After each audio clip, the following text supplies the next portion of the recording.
नमस्कार दोस्तों, ज्ञान चैनल में आपका स्वागत है। आज हम जिस टॉपिक के ऊपर बात करेंगे वो है ट्रांसलेशन में क्या-क्या समस्याएं आती हैं और इसके साथ-साथ जो है कॉपीराइट रूल्स क्या हैं ट्रांसलेशन के। तो चलिए आज का क्लास शुरू करते हैं। सबसे पहले हम बात करेंगे ट्रांसलेशन में क्या-क्या प्रॉब्लम्स आती हैं या प्रॉब्लम्स ऑफ ट्रांसलेशन।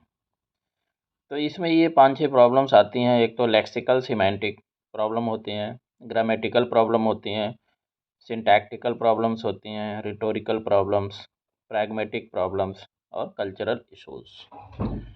तो जो ट्रांसलेटर होते हैं उनको इन सब समस्याओं से जनरली जो है डील करना पड़ता है।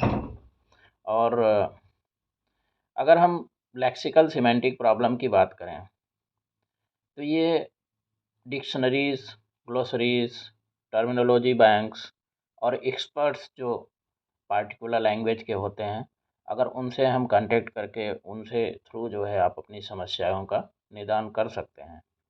लेकिन ये प्रॉब्लम जो है टर्मिनोलॉजी के अल्टरनेटिव्स बहुत सारे होते हैं, सिमेंटिक गैप्स होते हैं बहुत सारे, कॉन्टेक्चुअल सिनोनिम, एंटोनिम और इसके अलावा सिमेंटिक कॉन्टिग्यूटी, कंसिस्टेंसी जो रहती है सिमेंटिक फीचर्स की। तो इसके अलावा साथ-साथ जो है लेक्सिकल जो नेटवर्क होते हैं, वो सारे इश्यूज़ होते हैं, जिनमें ये प्रॉब्लम आती है। अगर हम ग्रामेटिकल प्रॉब्लम की बात करें, तो ग्रामेटिकल प्रॉब्लम में बहुत सारे होते हैं, जैसे कि टेम्पोरलिटी है, एस्पेक्चुअलिटी। एस्पेक्चुअलिटी का मतलब ये है कि कोई भी जो है वर्ड का कहीं भी कोई अपीयरेंस जो है इंडिकेट करता है कि किस तरह से किसी चीज़ को, कोई भी सिचुएशन है उसको किस तरह एक्सप्रेस किया जाता है। अब वो जो उस टाइम पे सीन या जो प्लॉट या जो सिचुएशन किसी भी स्टोरी में डेवलप हो रही है, उसके पॉइंट ऑफ व्यू से। अब उसके अंदर अगर आप जो है ग्रामर एरर कर देंगे, प्रोनाउंस, नाउन्स और इसके अलावा जो है सब्जेक्ट जो प्रोनाउन है उनके उनको सबके अंदर अगर आप ग्रामेटिकल मिस्टेक कर देंगे, तो उससे भी जो है आपका जो ट्रांसलेशन है वो काफ़ी अफ़ेक्ट हो जाता है। तो उतना अच्छा ट्रांसलेशन नहीं बन पाता है, तो ये सारी प्रॉब्लम्स आती हैं। नेक्स्ट है syntactical problem. Syntactical problem syntactic parallel की वजह से, passive voice, point of view, story जो बोलना चाहती है वो, और रिटोरिकल फिगर्स ऑफ स्पीच होते हैं बहुत सारे, जो लोकल लैंग्वेज की बहुत सारी होती हैं। इसके अलावा एनाफोरा, वर्ड्स रिपीटिशन वगैरह हो गए, तो ये सारे इश्यूज सिंटैक्टिकल प्रॉब्लम में आते हैं। रिटोरिकल प्रॉब्लम की अगर हम बात करें तो इसमें रिक्रिएशन फिगर्स का, आइडेंटिफिकेशन, कंपैरिजन, मेटाफर, मेटोनिमी, ओमिकोम ऑक्सीमोरन, पैराडॉक्स वगैरह, ये सारी चीज़ें जो है ये प्रॉब्लम्स आती हैं। प्रैग्मेटिक प्रॉब्लम की बात करें तो प्रैग्मेटिक प्रॉब्लम ज़्यादा जो है formal informal mode of addressing से में वो प्रैग्मेटिक प्रॉब्लम आती हैं। जैसे यू आप बोलते हो, और इडियोमेटिक फ्रेजेस बहुत सारे होते हैं, आयरनी, ह्यूमर, सरकाज़म के। तो ये डिफ़िकल्टीज़ बहुत सारी होती हैं। ये कई प्रॉब्लम्स, ये चैलेंजेज एक तरह से एक ट्रांसलेटर के लिए होती हैं। अब बहुत सारे लैंग्वेजेज़ में आप जैसे इंग्लिश में सीधा यू बोलोगे तो यू को बुरा नहीं माना जाता है, लेकिन यू का मतलब क्या होता है? तुम। अगर हिंदी में उसी की जगह के अगर तुम बोल दोगे तो फिर वो लोग जो है बुरा मानेंगे कि तुम करके कैसे जो है बुला रहा है। तो दे एक्सपेक्ट जो है कि आपको आप बोलना चाहिए। तो ये प्रॉब्लम्स जो है होती हैं कि आपको कहाँ पे तुम का यूज़ करना है, कहाँ पे आप का यूज़ करना है। तो ये प्रैग्मेटिव इश्यूज़ होती हैं। अगर हम कल्चरल इश्यूज़ की बात करें तो जिस लैंग्वेज में बनाया गया है कोई भी कंस्ट्रक्शन, कोई भी जो है चीज़ रचित किया गया है, कोई नॉवेल है, कोई स्टोरी कुछ भी है, अगर दूसरे लैंग्वेज में जाएँगे तो वो कल्चरल इश्यूज़ आएँगे, दोनों के कल्चर अलग-अलग होते हैं। उसके साथ-साथ उनके फूड के नाम जो होते हैं वो भी अलग हो सकते हैं, फेस्टिवल्स अलग हो सकते हैं, कल्चरल कॉनोटेशंस सारे अलग-अलग हो सकते हैं। तो ट्रांसलेटर को जो लोकलाइज़ेशन वाला जो होता है, उसको करेक्टली आपको ट्रांसलेशन में जो लोकल कल्चर है उसको एडॉप्ट करना पड़ता है। तो अगर हम बात करें जैसे कि मान लो किसी डेट कोई डेट लिखा हुआ है, तो इंग्लिश में जो है लिखा जाता है जो जून 5 को लिखा जाएगा 5/6। जबकि आप हिंदी में और नॉर्मल उसमें लिखेंगे तो 5/6 का मतलब पहला जो है क्या हो जाएगा कि पहला वर्ड जो होगा वो 5/6 को लोग समझेंगे कि ये 5 जो है महीने को दर्शा रहा है, जून मतलब मई का महीना, और डेट 6 है। तो जहाँ जो है 5 जून है वहाँ पे जो है आप मई 6 कर देंगे। तो ये सारी चीज़ें होती हैं, इनको ट्रांसलेशन के अंदर काफ़ी ध्यान रखना होता है। अगर हम ट्रांसलेटर की एफिशिएंसी के बारे में बात करते हैं तो ट्रांसलेशन की एफिशिएंसी जो है इसी तरह से डेवलप हो सकती है। पहली बात तो उसको नॉलेज ऑफ लैंग्वेज होना चाहिए, लैंग्वेज का नॉलेज होना चाहिए दोनों, सोर्स लैंग्वेज और टारगेट लैंग्वेज दोनों का ही अच्छा नॉलेज होना चाहिए। इसके अलावा उसकी रिसर्च स्किल अच्छी होनी चाहिए, उसको पता होना चाहिए कि मैंने कहाँ पे क्या सर्च मारना है, कहाँ रिसर्च करना है, कि ताकि मैं जो भी अपना ट्रांसलेशन कर रहा हूँ, जिस सब्जेक्ट और जिस लिटरेचर या जिस लैंग्वेज को मैं टारगेट बना रहा हूँ, उसके बारे में पूरा अच्छी तरह से मुझे नॉलेज हो, उसके कल्चर्स वगैरह जितने भी हैं वो सब पूरा पता होना चाहिए।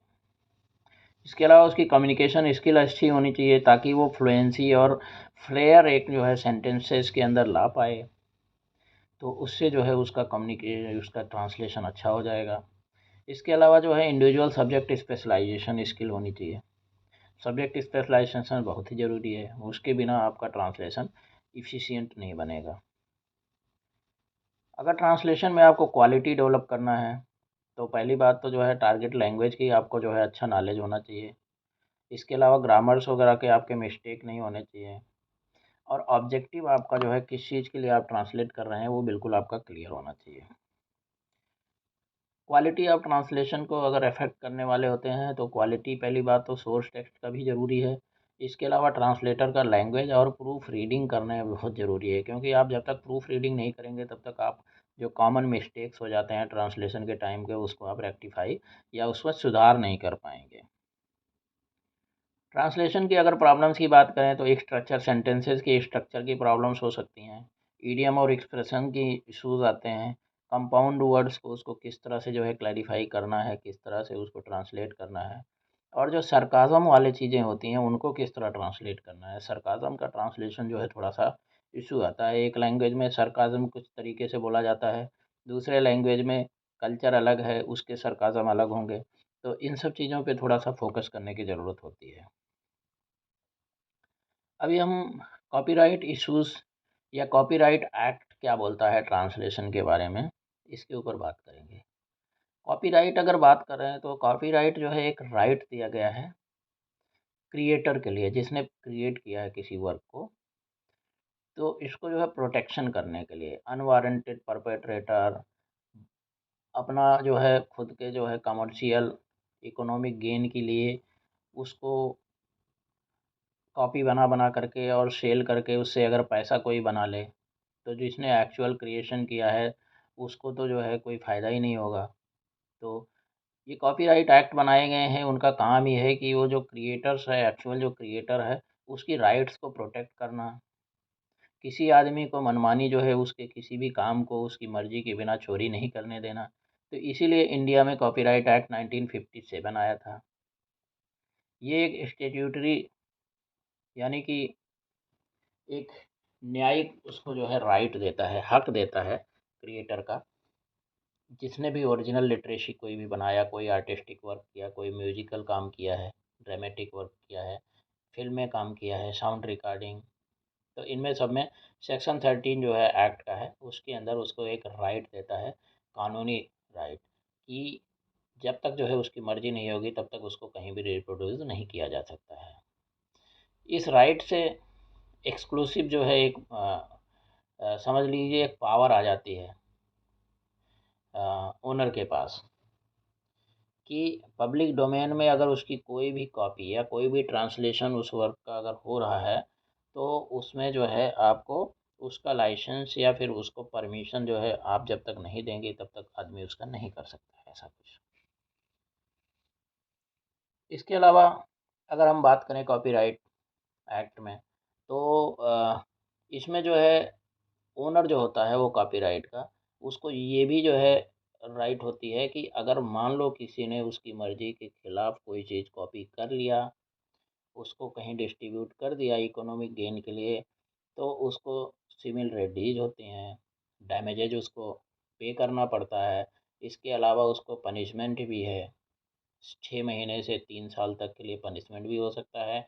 इसके अलावा उसको फ़ाइन भी 50,000 से लेके 2 लाख रुपए तक, या फिर उसने उससे कितना पैसा कमाया उसके ऊपर भी डिपेंड हो सकता है, कोर्ट जैसा डिसाइड करे।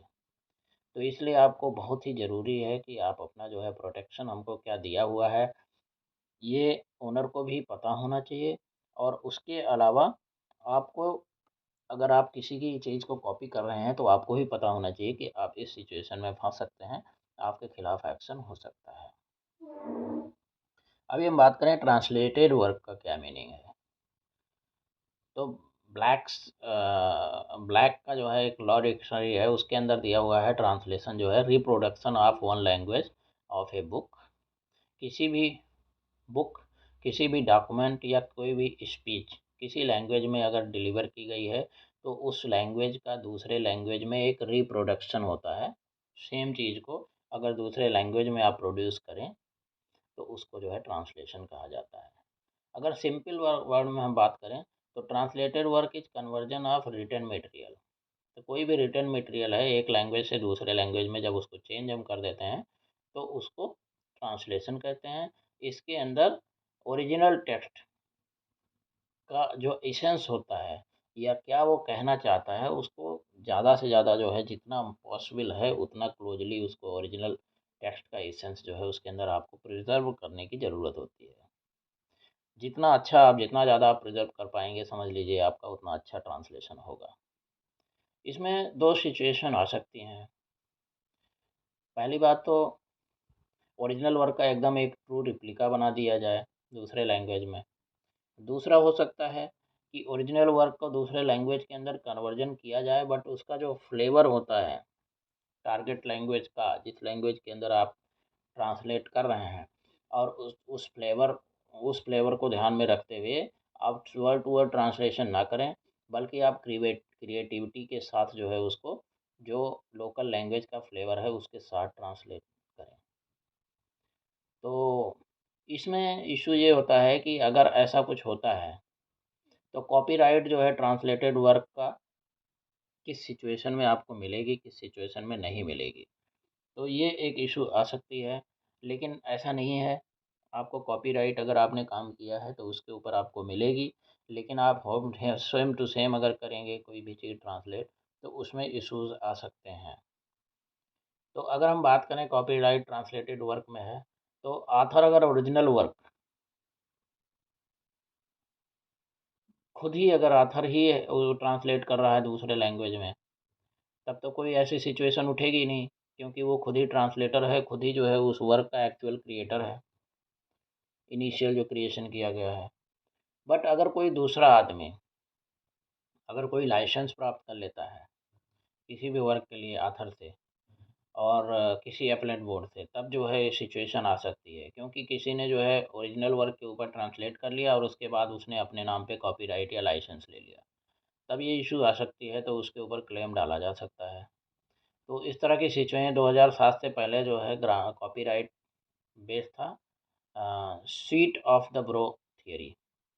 Sweet of the bro theory का मतलब है कि ट्रांसलेटेड वर्क का एक ओरिजिनलिटी, उसका टाइम और एफर्ट कितना ट्रांसलेटर ने डाला है, उसके हिसाब से जो है उसको कॉपीराइट क्लेम करने का अधिकार होता था। अब हम बात करें एग्जाम्पल के तौर पे ब्लैकवुड एंड सन्स लिमिटेड और उसके अलावा ए एन परशुरामन के बीच में, Blackwood and Sons Limited and others और A N Parasuraman and others के बीच में एक इशू आया था ये कोर्ट में। तो कॉपीराइट के राइट के ऊपर जो है ट्रांसलेशन का, तो उसके अंदर जो है सेक्शन 4 जो इसके अंदर कॉपीराइट एक्ट का है, तो उसके ऊपर आया था, तो उसमें जो है कोर्ट ने डिसीजन दिया था, translation itself would be an original literary work. तो इसका ये बोलना था कि भाई किसी एक लैंग्वेज का जब ट्रांसलेशन कर दिया गया तो उस पर्टिकुलर लैंग्वेज के लिए तो वो ओरिजिनल लिटरेरी वर्क ही हो गया एक तरह से। तो उसके खिलाफ ये फैसला कोर्ट ने दिया था। इसी तरह से हाफिज और अब्दुर रहीमन मखदूमी के केस के बारे में, इसमें भी कोर्ट ने ये बोला था कि even in the translation where brain labour and skill have been used और where some literary works are carried out, the person who did the said work in the translation is the author having copyright over the same. इन्होंने भी copyright जब दिया तो उसमें इन्होंने justify किया, जो ट्रांसलेट किया था उसको, कि उसने जितना उसके ऊपर दिमाग लगाया, जितना लेबर मतलब इतना देर तक जो है अपने आप मेहनत किया उसने और अपना स्किल यूज किया ट्रांसलेशन में, तो ट्रांसलेशन जो करने वाला है उसको जो है वो एक तरह से उसका आथर बोला जा सकता है। तो इन सब चीज़ों से पता चलता है कि कॉपीराइट जो है, ट्रांसलेटेड वर्क जो है अगर अच्छी तरह से ओरिजिनल लिटरेरी वर्क की तरह अगर किया गया है तो उसमें अभी आपको ट्रांसलेटेड वर्क का भी एक कॉपीराइट आपको मिल सकता है। लेकिन फिर भी एक क्वेश्चन होता है कि बहुत सारे ट्रांसलेशंस होते हैं एक लैंग्वेज से दूसरे लैंग्वेज में, तो उसमें फिर भी जो है ये क्वेश्चन आता है कि जिसने ओरिजिनल क्रिएटर है उसको ही कॉपीराइट क्लेम मिलना चाहिए और ट्रांसलेटर को क्यों मिलना चाहिए। इसमें एक Macmillan and company versus K and J Cooper के बारे में कोर्ट ने कहा था कि all cases where reprint with the text is consisted merely of a reprint of passages selected from the work of any author, it would never have a copyright।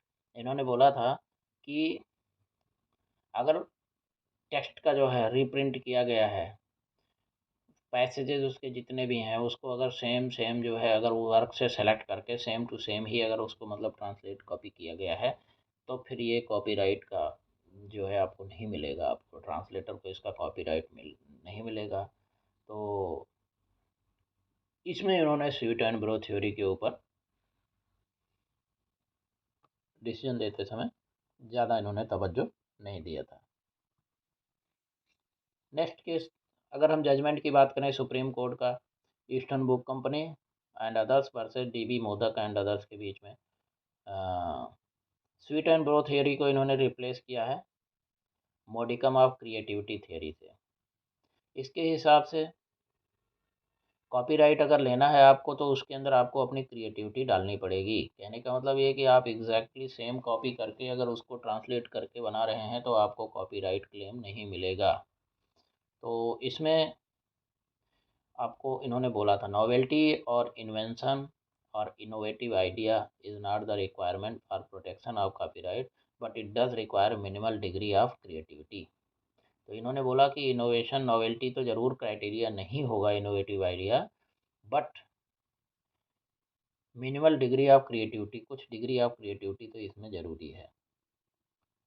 इस तरह से इन सारे प्रिंसिपल को अप्लाई करते हुए भक्ति Vedanta book trust versus Thomas press India limited के case में, इसमें भी इन्होंने जो है